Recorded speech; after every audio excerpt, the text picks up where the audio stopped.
বন্ধু তোর লাইফে যে ঘটনাটা ঘটেছে মর্মান্তিক, সেরকম একটা ঘটনা কদি। বন্ধু তুই সেই গল্পটা শুনবি, আছে কুখ্যাত একটা গল্প আছে। তাহলে এই গল্প শুনতে গেলি ইজ্জতমান তো বাঁচে না। আমার আবার ইজ্জতমান আছে নাকি? আমি তো এত আকাশে। তাই শোন, তাহলে ফিরাস বেগে যাই শোন। হাইলে সকিনার মা, তোর সাথে যখন প্রেম করেছি তখন বুকের এক পাশ খুলে দিছি, আর তোর জ্বালায় এখন মাল খেয়ে বেড়াতে আসছে। আমি বাড়ি যাবো, আমার সেই গাড়ির হেডলাইট চাবি দেওয়ার জায়গা আছে, কিটা খুলে নিয়ে গেছে, আমি কি করে বাড়ি যাবো? আরে দেও সুমন্দি কি করতিছে? এ বন্ধু, তোরা না কইছে বিড়ি খেয়ে গাড়ি চালাবি না? তুই ভুল ভাল বকিস নে, আমি গাড়ি খেয়ে বিড়ি চালাচ্ছি? হ্যাঁ দাদা, আমি বাড়ি যাইনি, তারপর তুই বাড়ি আসবি না? তো দেখবা না এই গাড়ি মাইরেছে দুই মাতাল কি করতেছে।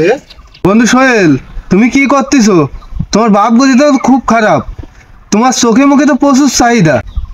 বাড়া শালা, তোর কতবার কইছি তুই গাড়ি খেয়ে বিড়ি চালাবি না, আমি বাড়ি যাবো, তুই কথা কইস না। দেখিস কাজের কায়দা, একটা গাড়িতে উল্টো বসে রয়েছে আর একটা গাছের মাথায়। কোন শালা রে আমার মালের বদনাম করতেছে? হে বন্ধু, আমি তো শালা না, আমি তোর বন্ধু সৌরভ। তুই সৌরভ হইস আর সুগন্ধি হইস, তুই জন্য আমার বন্ধু শরীরটা কিছু কবি না। গাইড ম্যারেজ তো এরা তো ভরপুর নেশা করে বসে রয়েছে। কিরা কোনে আছিস? গোবর গুলা নিয়ে একের গোবর গুলা খাইতে হবে। একে দুটোরে বাড়ি নিতে গেলে আমার বন্ধু সদীপ রেডাকে আনতে হবে। কি যুগ জমানা আসলো দেখি, সব মাল খাইয়ে বসে রয়েছে। বন্ধু চল, আমি একে সামাল দিতে পারতেছি না, তুই তো দেখ কি করতে পারিস।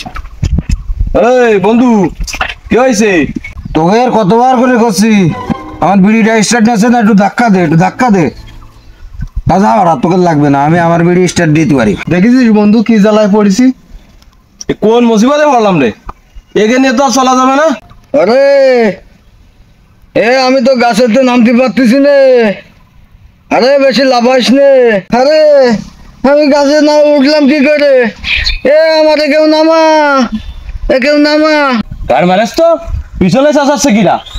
হ্যাঁ বন্ধু, পিছনে কিরা? মতি নাকি? হ্যাঁ মতি, ওইটা বিড়িটা উল্টো দাঁড়াচ্ছে। দেখ অজিব, দেখেছিস ও কি বিড়ি দাঁড়াতে পারে? ওইটা উল্টো দাঁড়াচ্ছে। হ্যাঁ রে বন্ধু, একে নিয়ে হবে না, একে নিয়ে চলবে না। চল বন্ধু, এগুলো নিয়ে বাড়ি যাই। একজন বিড়ি চালাচ্ছে আর একজন বিড়ি উল্টো দাঁড়াচ্ছে।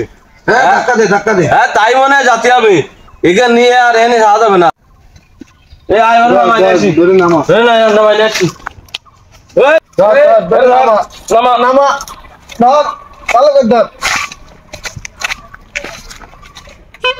দেখি তামুক নেই বাড়া, জ্বলছে না কেন?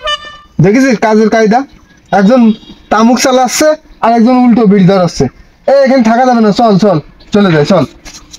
সোহেলে, তোর কাছে একটু তামুক আছে, বিড়িটা একটু জ্বালাতাম, জ্বালাই আমি একটু বাড়ি যেতাম।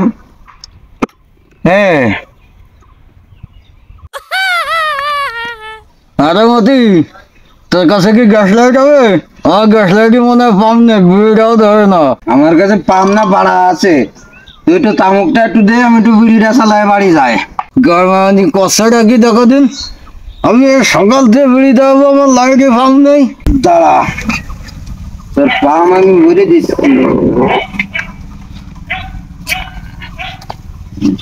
গাড়ি চল খেলা।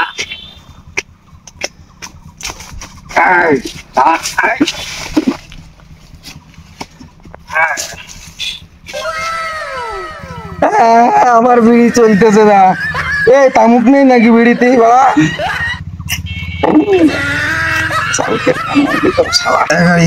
চল গাড়ি। ও আরে এই বিচার বন্ধু, তাহলে আর কি কব, নেশাতে কত খারাপ জিনিস খেয়াল করে দিস। তুই নেশা করে কি তুই আসলে শান্তিতে ছিলি? তুই তো বাড়ি গাড়ি কিছুই চিনছিলি না, এখন চিনিস তো ঠিকঠাক করে বাড়ি গাড়ি? এখন ওইসব বাদ, তাহলে কি তুই মাল সোহেল ওইসব বাদ দিয়ে ভালো হয়ে গেছি। ও যাক, তাহলে তুই যখন ভালো হয়ে গেছিস, তাহলে আপনাদের উদ্দেশ্যে একটা কথা বলে দিই। এই নেশা মাদক এগুলোর থেকে দূরে থাকবেন। যুব সমাজকে ধ্বংস করার জন্য নেশা এবং মাদক দুটা কিন্তু খুব গুরুত্বপূর্ণ ভূমিকা রাখে। তবে ভাই, আমার ইয়াং জেনারেশন যে ভাইরা আছেন, আপনাদের কাছে একটাই রিকোয়েস্ট, কেউ নেশা করবেন না। মাদকে গিয়ে নেশা- চলুন। নেশা খুবই ভয়ঙ্কর একটা জিনিস, আপনার সুন্দর জীবনটাকে ধ্বংস করে ছেড়ে দিবে।